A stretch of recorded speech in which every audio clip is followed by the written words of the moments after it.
Hello all, in this video I'll be talking about what is selection test, what are the issues with this selection test, and what is the pre-board system. So let's get started.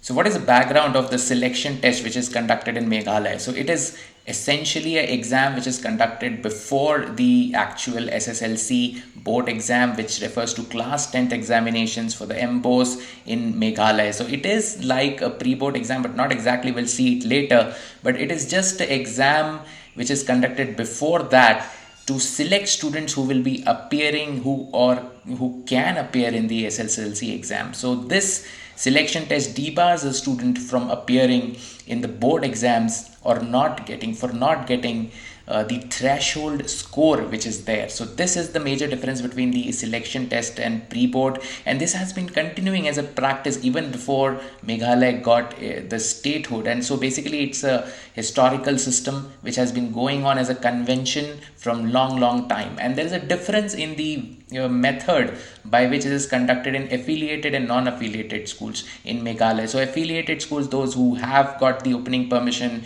and those who have been affiliated with the MBOs, they are affiliated schools, and they conduct their own selection test and they set their own standards and everything is done by them.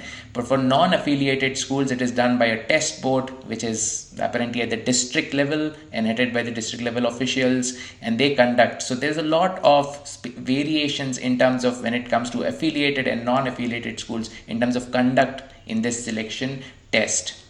Now coming to a very important point, what are the issues with this selection test? The first is that there are no official directions as such and standard instructions which have been issued in the past. So it is going as a practice, what is being practiced every year, it is continuing without standardization. So that is why there are so many variations when it comes to affiliated schools, when it comes to non-affiliated schools. There will be district level variations, there will be block level variations, and there is no standardization as such. So this is the first problem. Now second, and the most important thing, is that it bars students from appearing in the board exam. So this is something which is not practiced anywhere, and that is one of the major issues.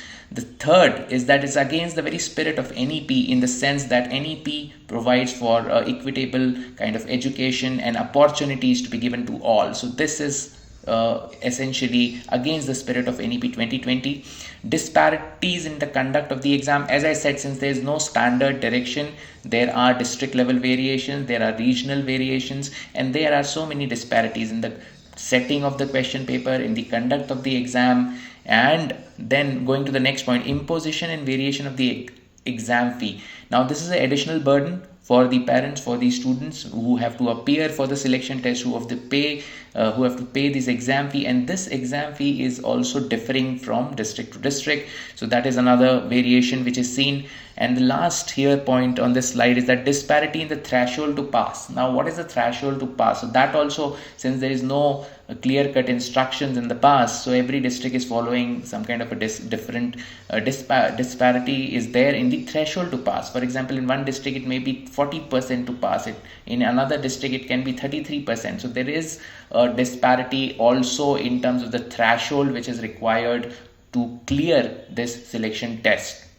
Continuing with the issues, the major factor leading to high dropout in the secondary level. So Meghalaya, we have in the country, in fact, Meghalaya has the highest dropout rate, and this selection test, because once if some students is not clearing, so he will definitely get discouraged to continue his education, and there's a lot of evidence and there is a lot of things going on into him dropping out and becoming a dropout, school dropout. So this is one of the major factors leading into the high dropout rate for secondary in Meghalaya. Leads to black economy. Now since there is no clear-cut instructions on the exam fee, that leads to any rate can be taken as an exam fee. Then there can be different kind of extortions. Money can be taken for clearing this exam, for allowing students to appear, and all these kind of complaints have also come in the past. So it leads and it opens the gates to a black economy, thus harassment to the students and excess expenditure which is also incurred by the students and the parents. So this is one of the major factors why this needs to be stopped. Now it also discourages students from continuing education.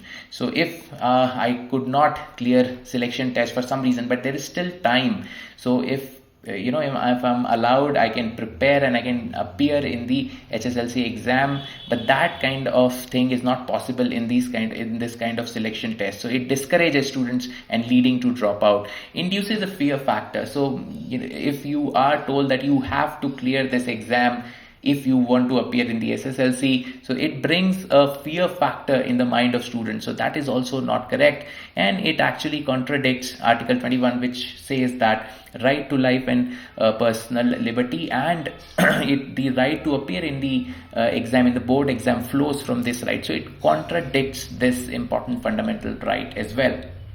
Now, what is the way forward? So the way forward is pre-board, which is practiced everywhere else in the country on all the other state boards, and also CBSE has a very standard way of conducting these pre-boards. So pre-boards are aimed at assessment and review. So there can be multiple pre-boards as well. I remember when I was in my class 10th, 12th, in Kendriya Vidyalaya, there were many pre-board. In fact, there were multiple. There were 2 pre-boards, and after each pre-board there is assessment, and you can assess which subject you are not scoring well, and then remedial classes can be provided. Wherever you need extra support can be provided. So the second point here is most important.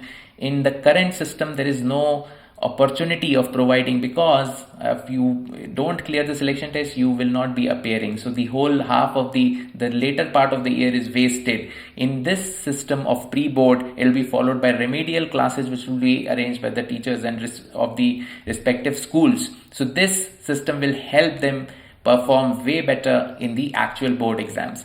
So this can also be followed with counseling support. Some students may need counseling support in terms of certain subjects, in terms of their performance. So remedial classes and counseling support to be given by the teachers can go hand in hand. And then there can be standard paper for pre-board to be set. So right now, since there are so many test boards at district level, there is difference in approach on affiliated and non-affiliated schools as well. So there is no standardization. So if we introduce this system of pre-boards, then one standard paper can be set and circulated to all the schools for conduct of these pre-boards.